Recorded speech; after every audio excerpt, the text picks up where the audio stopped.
तो परमात्मा कहते हैं अब मकर तार का खेल कांगड़ा, छूट ना जाते हैं, छूट गया वो हार जाएगा।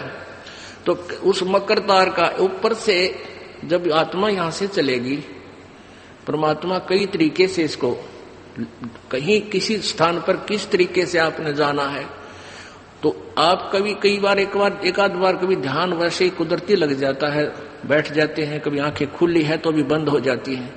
और कई बार ऐसा होगा कि एक मकड़ी के तार जैसा आपको लंबा स्ट्रेट बहुत, उसका कोई और छोर आप नहीं देख सकोगे, ऐसा तार सा नजर आएगा, उसको मकर तार कहते हैं। उसके साथ लग के आत्मा जैसे मकड़ी उस तार को पकड़कर ऊपर चढ़ जाती है, ऐसे वो मकर तार का आपको दिखाई देगा जब चलेगी यहां से आत्मा संसार छोड़कर। तो एक मकर तार का मार्ग आपको मिलेगा, उसके साथ चलना, उसको छोड़ना नहीं, तो उधर नहीं जाना, नहीं तो मार खा जाएगी। तो ऐसे ही वो कांगड़ा खेलते हैं, जब दोनों और दाव लगा देते हैं, तो खोल गया तो तू हार गया, हारगी। तो ऐसे अपने अपनी जबरदस्ती से उसको पकड़ लेना है उस मकर तार को। मकर तार माने मकड़ी का तार।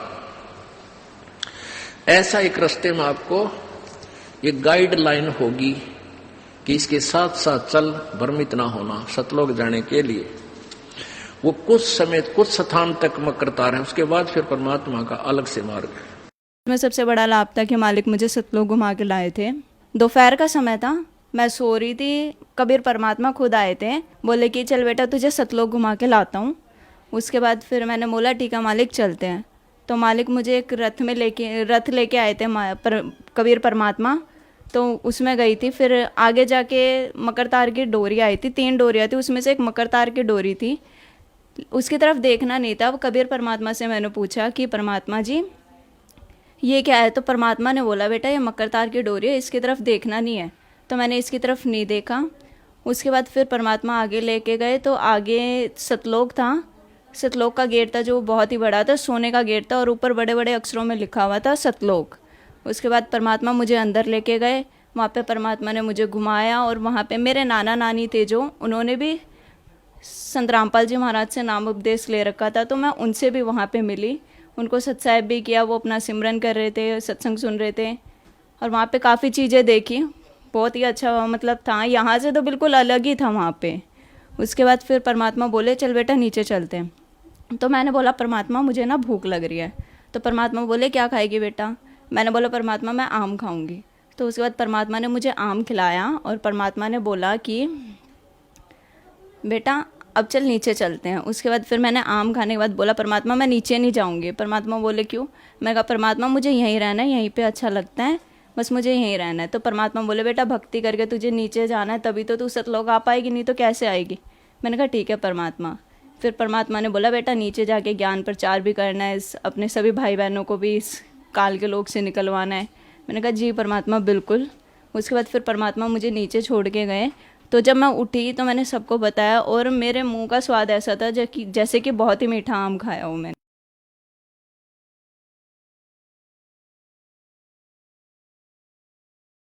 तो क्या अब तक जो भक्ति की आपने, उसकी क्या अनुभूति है आपको? परमात्मा मेरे को सतलोक लेके गए थे। कब? जब पिछले सत्संग में 3 दिन पहले कबीर साहब जी संध्या आरती का टाइम था, संध्या आरती कर रहे थे, तो उसमें कबीर साहब जी परमात्मा आए और बोले कि चल बेटा तेरे को सतलोक लेके जाएंगे। तो फिर हम ऊपर गए तो मकर तार की डोरी आई, उसमें हल्की हल्की चमक थी और वो पतली सी थी। वो उसके साइडों में अच्छा भी आ रहा था, बुरा भी आ रहा था। उसकी साइड मैंने थोड़ा थोड़ा देख लिया, उसकी साइड देखना नहीं था, तो मैं गिरती गिरती बच गई, और फिर वो भी पार होगी। तो कबीर साहब परमात्मा आए, तो मैं बोली परमात्मा मैंने ये डोर पार कर ली। गुरुजी हंस के यूं करने लगे। तो फिर दोबारा मकर तार की डोरी आती है, वो भी पार हो जाती है। तो फिर ऊपर परमात्मा सतलोक में लेके जाते हैं। बड़ा सा गेट होता है सोने का, उसमें बहुत सोने की इसमें चमक होती है, वो अपने आप खुल जाता है। अंदर से ट्यूबलाइट जैसी वाइट कलर की रोशनी बहुत सारी आ रही थी। तो परमात्मा शीशे का पूरा घर था, परमात्मा दिखा के लाए। बाहर आके मैं रोने लगी, परमात्मा से बोली गुरुजी मैं तो यहीं पे रहूँगी। तो गुरुजी बोले नहीं बेटा तेरे को नीचे जाना है, तेरे को औरों को भी समझाना है। तो मैं बोली ठीक है गुरुजी। तो फिर नीचे लाने लगे ना, तो यमराज एक आदमी को उधर लेके जा रहा था। तो मैं गुरुजी से बोली, गुरुजी मैं सेब खाऊंगी। गुरुजी ऊपर लेके गए और मेरे को सेब खिला के लाए। तो फिर नीचे छोड़ के गए ना, तो मेरे को उठते ही सेब की ढका रहे हैं कि 21 ब्रह्मांड का स्वामी ज्योति निरंजन काल भगवान परम पिता परमेश्वर सतगुरु रामपाल जी महाराज जी के रूप में ना ही तो उनके किसी भगत के सौपन में आके उनको भ्रमित कर सकता, ना ही इस पृथ्वी लोक पे साक्षात आके भ्रमित कर सकता, ना ही त्रिकुटी पे भ्रमित कर सकता। अब उसके लिए हमने बहुत ही ध्यान से और परमेश्वर के सत्संगों को आधार बना के विचार करना पड़ेगा कि सारा खेल परमात्मा ही खेलता है, काल की औकात नहीं है। यदि आपने अपने गुरुदेव को भगवान मान लिया, साक्षात कबीर परमेश्वर मान रखा है, पूज्य गुरुदेव जी को प्रकट हुआ मान रखा है, तो पुण्यात्माओं दिलो दिमाग से ये गलतफहमी निकाल देना, ये भय निकाल देना कि काल भगवान आपके गुरुदेव का रूप बना लेगा। अगर आपके गुरुदेव का रूप यदि काल भगवान ने बनाना शुरू कर दिया या वो बना सकता, तो आज संत रामपाल जी महाराज जी का एक भी भगत मर्यादा में नहीं बसता। हर किसी को भ्रमित कर देता, अभी तक तो हर किसी को भ्रमित कर देता संत रामपाल जी के रूप में आके। कभी सौपन में आता, कभी सामने आके प्रकट हो जाता, और भगत लोग भक्ति छोड़ देते कि यार ये रोजाना सौपन में आ रहा है, ये रोज ही सौपन में आके उल्टे सीधे आदेश दिए जा रहे हैं, हम कैसे निर्णय करें? हमारे गुरुजी हैं या काल भगवान है, और सौपन में ये ध्यान तो रहेगा नहीं आदमी को कि दंडोत करना है कि नहीं करना है। सौपन तो सौपन होता है, कोई हकीकत थोड़ी है। सौपन में आदमी को ध्यान थोड़ी होता है। कई बार हमें बहुत सारे ऐसे सौपन आते हैं, हमारे भगत भाई लोग बताते हैं कि सौपन में मैंने बीड़ी पी ली, सौपन में मैंने जर्दा खा लिया, सौपन में मैंने मांस खा लिया, और सौपन टूटने के बाद उनको चिंता बन जाती है कि ये मैंने क्या कर लिया। तो सौपन में यदि उसको ध्यान होता कि मैं भगत हूं और गुरुजी ने भाई ये मांस खाने के लिए मना कर रखा है, तो सौपन में कभी वो गलती नहीं करता। तो सौपन होता है। तो अगर काल भगवान संत रामपाल जी महाराज जी का रूप यदि वो बनाता और यदि वो बनाने में सक्षम होता, तो पुण्यात्माओं आज इस पृथ्वी पे कोई भी भगत नहीं बसता। उसका तो एक ही काम है, भक्तों को तोड़ना, और वो तो दिन में 3 बार जब भी भगत की आंख लगे तुरंत सौपन में आ जाएगा और कोई न कोई आदेश दे देगा, अब ये कर, अब ये कर, अब ऐसा कर, मेरा आदेश है। नालायक, तू अपने गुरु की बात नहीं मानता। संध्या आरती करते समय वो तो दरबार के सामने आके बैठ जाएगा। काल भगवान गुरुजी का रूप बना के प्रकट हो जाएगा। कभी आपको गुरुजी की फोटो में दिखाई देगा, कभी बाहर निकलता दिखाई देगा, कभी दरबार पे छोटा रूप बना के बैठ जाएगा। अब आप क्या निर्णय करोगे? आप आरती नहीं कर पाओगे ढंग से, वो रोज आके बैठ जाएगा। आप कैसे आरती करोगे? आपका ध्यान आरती में रहेगा या इसी टेंशन में रहेगा कि यार ये गुरुजी है या काल भगवान है? कितनी बार दंडवत करोगे? क्या क्या करोगे? हमेशा तो उसी टेंशन में रहोगे 24 घंटे। सत्संग में, भगत समाज में 24 घंटे वही बात चलेगी, मेरे भी आया, मेरे भी आया, क्योंकि 1000 कलाओं का भगवान है। रोज अगर 1000 भक्तों के भी सौपन में आया गुरुजी का रूप बना के, तो सारा दिन तो संगत में वही बात चलेगी, वही ऑडियो वीडियो मैसेज आएंगे, रोज इनके पीड़े पर्चे आएंगे। आज उस भगत के जो है घर में आ गया काल गुरुजी का रूप बना के, आज उस भगत के सपने में आ गया, रोज ये बातें चलेंगी। सत्संग क्या खाक होंगे? गुरुदेव की चर्चा क्या खाक होगी? तो वो तो रोज भ्रमित करेगा, तो कोई भक्ति नहीं कर पाएगा, कोई भगत ही नहीं बचेगा। इसलिए पुण्यात्माओं, ये कुछ नियम है उस काल भगवान के भी, कुछ टर्म्स और कंडीशन है। वो संत रामपाल जी महाराज जी का रूप नहीं बना सकता। काल को केवल एक ही रूप बनाने का आदेश है, सिर्फ एक ही रूप बनाने का आदेश, और वो आदेश है दाढ़ी मूंछ वाली फोटो, जिसको हम उस कबीर भगवान की फोटो समझते हैं। वो दाढ़ी मूंछ वाली जो फोटो है जो आपके घरों में लगी हुई है, कबीर भगवान की फोटो जिसे आप कहते हो, उस फोटो का रूप बनाने का उसने स्वयं परमात्मा से आदेश लिया हुआ है।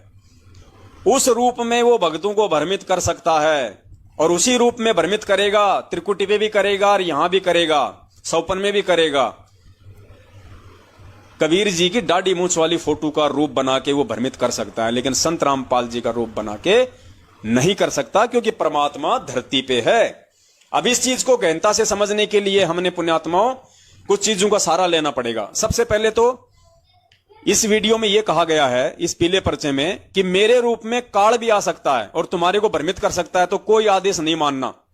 अब पुण्यात्माओं, मुझे एक बात बताओ, आप साधना टीवी पे जितने भी सत्संग सुनते हो, 90% सत्संग में, इंटरव्यू में जो भगत ये कहते हैं कि गुरुजी मेरे सौपन में आए और मुझे सतलोक लेके गए, जिसमें आपने बहुत सारे इंटरव्यू सुने होंगे। आपने एक कोयल भारती का सुना होगा आपने, एक उर्वशी साहू है छत्तीसगढ़ की, आपने उसका इंटरव्यू सुना होगा, आपने बहुत इंटरव्यू सुने होंगे, दास के पास में है। लेकिन क्योंकि ये तो आप सब ने सुन रखे होंगे, यदि आप भक्तों के अनुभव देखते हैं टीवी चैनलों पे, अपने सत्संगों में, तो साधना टीवी पे जो इंटरव्यू आता है उसमें आपने खूब सुन रखे होंगे। बहुत सारे भक्तों ने बोल रखा है कि गुरुजी मेरे सपन में आए, गुरुजी मुझे सतलोक लेके गए, गुरुजी ने मुझे काल भगवान दिखाया, गुरुजी ने मुझे तपतशिला दिखाई, गुरुजी फिर मुझे सतलोक ले गए, गुरुजी ने फिर मुझे सेव खिलाया, फिर गुरुजी ने मुझे वापस छोड़ा।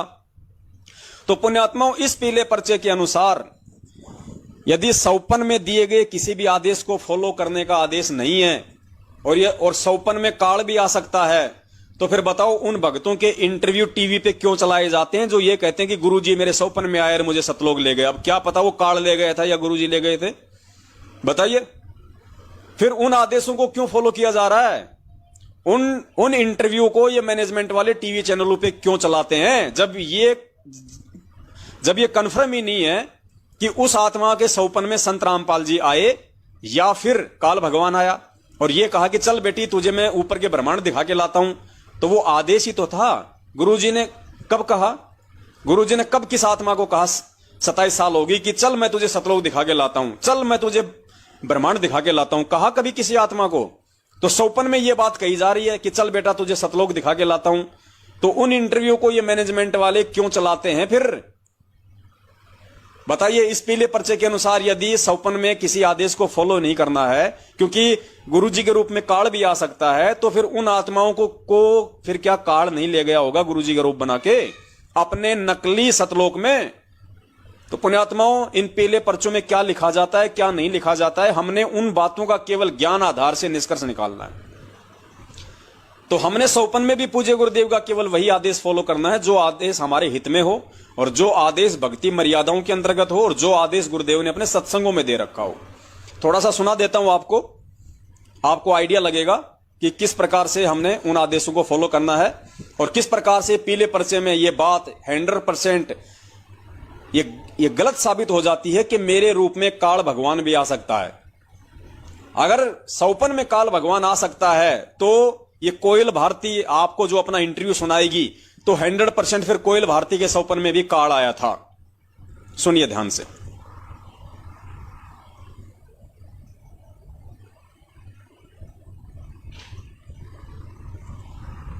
आइए अब हम उन श्रद्धालुओं के अनुभव जानते हैं जो जगत गुरु तत्वदर्शी संत रामपाल जी महाराज जी से दीक्षा प्राप्त कर चुके हैं तथा उनके द्वारा बताए गए भक्ति मार्ग पर चल रहे हैं।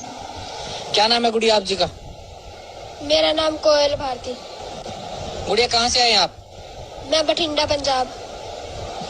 गुड़िया, जैसे आप बता रहे थे कि पहले आप डेरा सच्चा सौदा से जुड़े हुए थे 10 साल तक, संत गुरमीत सिंह जी राम रहीम ने आपको 3 मंत्र का जाप दिया था, अकाल मूर्त सतपुरुष अकाल मूर्त सब स्वरूप राम। उसका आपने 10 वर्ष तक जाप किया, आपको कोई लाभ नहीं मिला। फिर आप परम संत सतगुरु रामपाल जी महाराज से आपने नाम उपदेश लिया।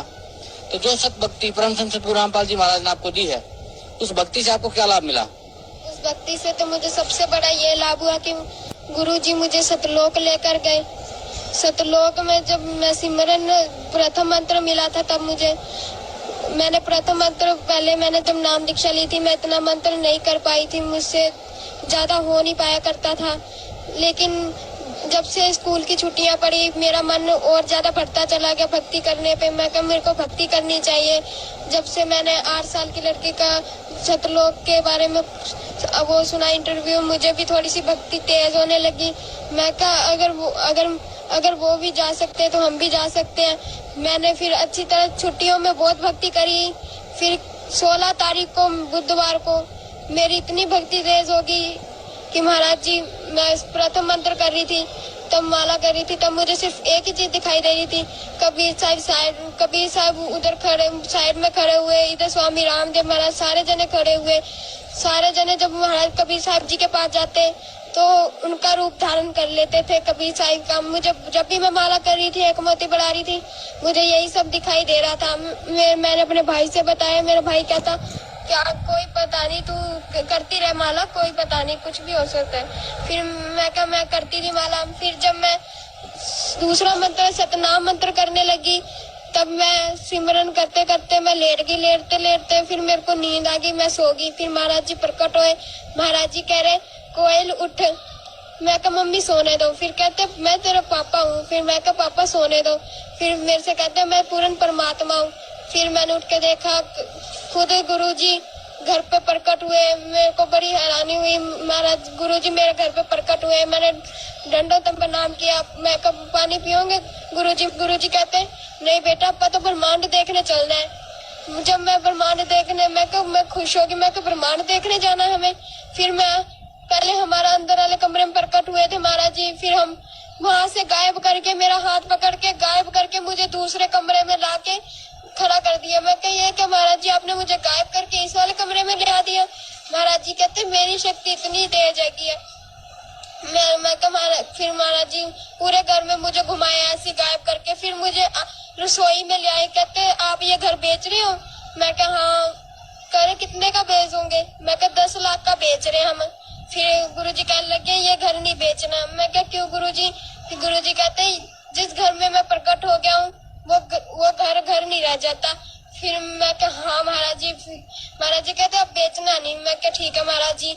फिर जहाँ हमारा नलका था वहाँ पे पहले पौड़ियाँ नहीं बनी थी, उधर की साइड ईंट रखी हुई थी 2-3, उस पे गुरुजी ने पैर रखा, उस ईंट का रंग बदल गया, सोने जैसी चमक आने लगी उस ईंट में, और पौड़ियाँ बन गई, बहुत लंबी पौड़ियाँ बन गई, बहुत ही ज्यादा लंबी। उसमें भी इतना प्रकाश आ रहा था पौड़ियों में, मैं बड़ी हैरान थी। मैं कहीं सोने की है कि किसकी है?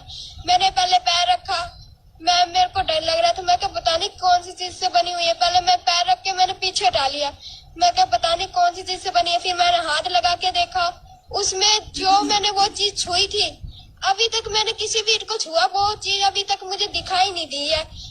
मैंने गुरुजी कहते हैं नहीं बेटा डरने वाली कोई बात नहीं है, जब तक मैं साथ हूँ बिल्कुल मत डरना। फिर महाराज जी ऊपर पौड़ियों पे ले गए मुझे, चलते गए फिर स्वर्ग लेके आए महाराज जी। स्वर्ग में अब ये बहन कोयल भारती कह रही है कि मैं सो रही थी, फिर गुरुजी प्रकट हुए और मुझे कहा कि उठ कोयल उठ। मैंने कहा कि नहीं मुझे सोने दो। उसने कहा कि मैं तेरा पापा हूं, मैं तेरा पिताजी हूं। नहीं उठी। फिर बोली कि भाई मैं पूर्ण परमात्मा हूं, उठ। फिर ये उठी, इसने गुरुजी को दंडोत किया। उसके बाद इसको परमात्मा इसको ऊपर लेके गए, कह रही कि मुझे स्वर्ग दिखाया। अब बताओ पुण्यात्मा को कैसे विश्वास किया जाए? यदि सौपन में संत रामपाल जी महाराज जी के रूप में काल भी आ सकता है तो फिर ये इंटरव्यू क्यों चलाए जा रहे हैं? क्यों चलाए जा रहे हैं? फिर क्या पता वो काल था या फिर सतगुरु रामपाल जी महाराज जी थे तुम लोगों के अनुसार? फिर क्यों तुम भगत समाज को जो है वो भ्रमित कर रहे हो? ये पीले पर्चे निकालने का मतलब है पुण्यात्माओं भगत समाज को भ्रमित कर देना, भगत समाज के मन में ये डर बैठा देना कि कल को जब संत रामपाल जी महाराज इनके सौपन में आए तो ये दुविधा में पड़ जाएं कि गुरुजी हैं या काल है, गुरुजी है या काल है, यानी अपने गुरु पे संदेह करने लग जाएं। सौपन में भी अपने गुरु पे संदेह करने लग जाएं। यथार्थ में गुरुजी आ जाएं, गुरुजी यदि कहीं पे किसी भगत के सामने यदि वे प्रकट हो जाएं तो भगत के मन में संदेह पैदा हो जाए, शंका पैदा हो जाए कि काल है या मेरा गुरु है, काल है या मेरा गुरु है। और इतनी शंका हुई अपने गुरु पे, उसी समय उसके घट में काल आके समा जाता है। बस इतनी सी जगह चाहिए काल भगवान को, जो अपने भगवान के विषय में, अपने गुरु के विषय में, अपने बाप के विषय में जिसके मन में यह शंका आ गई जरा भी कि सामने जो खड़ा है ये मेरा गुरु है या काल है, बस पुण्यात्माओं इतना ही चाहिए काल भगवान को मर्यादाओं से नीचे गिराने के लिए।